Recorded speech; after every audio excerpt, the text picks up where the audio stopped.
everyone! Good vibes! So, for today's recipe, tamang-tama sa maulang panahon na naman. Sinigang na hipon sa kamatis. Sa dito hindi tayo, or hindi ako gumamit ng kahit anong pampaasim. Kundi kamatis lang talaga. Diba? Pwede pala yun. Ang galing, no? So, ito kamatis. Tapos meron siyang gulay na upo. Meron din siyang kamote. Yan lang yung mga sahog niya.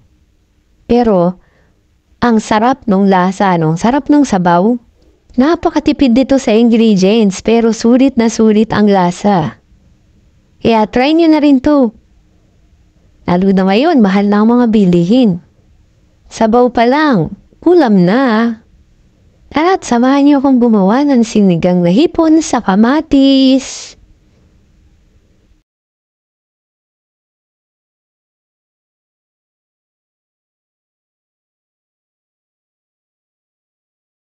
Naglagay lang ako ng tubig sa pot, kamatis, sibuyas, sili na green, at saka salt.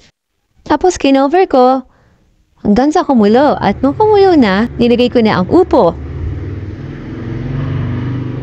Yan, haluin. At nilagay ko na rin ang hipon.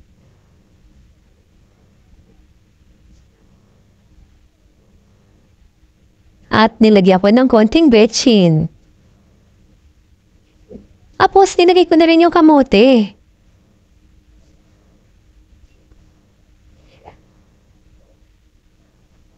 Tinakpan ko na hanggang sa kumulo.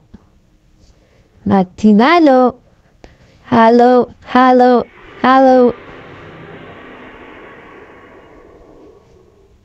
Lagyan ko rin dyan ng konting asin kasi medyo matabang. So, ibabalance yun lang yung lasa. Tikman-tikman nyo kung kulang sa asin. Yan, tinakpan ko ulit para may kumulo pa ng konti. Mas ready na ang sinigang na hipon sa kamatis.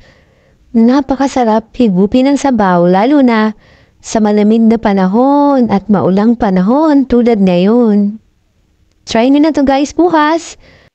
At sa mga hindi pa nagsasubscribe, pakisubscribe po for more simple and easy recipes.